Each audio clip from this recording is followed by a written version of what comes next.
অনুভূমিক মানে ভূমির সঙ্গে সমান্তরালে আছে তো, একই হাইটে আছে তো।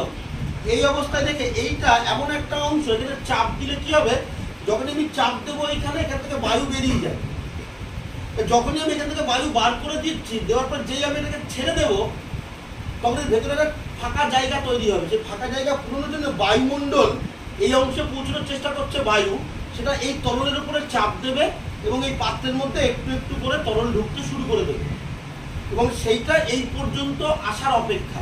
আমি শুরুতেই বলেছিলাম পুরোটাতে একটা তরলের নিরবিচ্ছিন্ন স্তর তৈরি করতে হবে, যেন একদম ওইখান থেকে এই পর্যন্ত তরল আসে। তারপরে আমাদের কাজ আর কিছু করতে হবে না, একাই বায়ুমণ্ডলীয় চাপকে কাজে লাগিয়ে উচ্চতার পার্থক্যের কারণে এখানে চাপের পার্থক্য তৈরি হবে, ওই পার্থক্যকে এই পাত্রে জল আসা শুরু করে দেবে। দেখা যাক, দেখো তো অনুভূমিক আছে তো মোটামুটি। আমি এখানে চাপ দিচ্ছি, চাপ দিলে এখান থেকে বায়ু বেরিয়ে যাচ্ছে। দেখো এখানে দেখতে পাবো এখানে জল আসা শুরু হয়ে গিয়েছে, কিন্তু তাই না, আর আমাকে কিচ্ছু করতে হচ্ছে না। যদি একটুখানি ইয়া উঁচু কর সামান্য, দেখ দেখতে পাচ্ছ এখানে জল পড়ছে, দেখতে পাচ্ছ, দেখতে পাচ্ছ, এই যে জল আসতে শুরু করছে। আমি কিন্তু কিচ্ছু করছি না, যতক্ষণ পর্যন্ত এই উচ্চতাটা বজায় থাকবে, যতক্ষণ পর্যন্ত এইটা ঠিকঠাক থাকবে, জলের স্তর ওইখান থেকে উঠে এখানে আসছে, জলের স্তর কিন্তু ওখানে নামছে, এখানে বাড়ছে।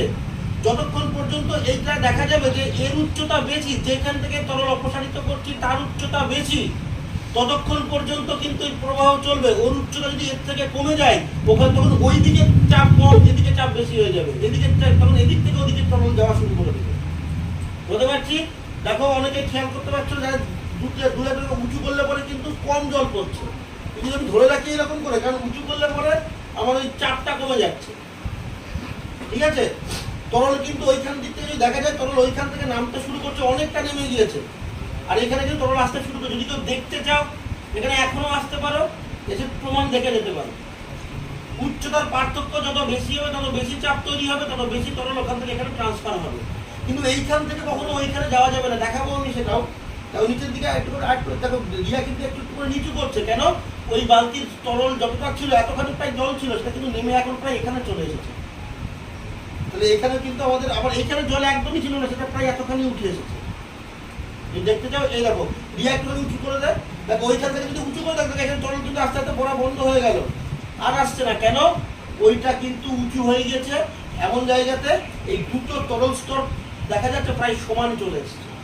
দুটো তরল স্তর যদি প্রায় সমানে চলে আসে যদি কখনো, তাহলে কিন্তু আর ট্রান্সফার হবে না। যদি দেখা যায় ওইখানে তরলের স্তর, এই জন্যই আমি এটা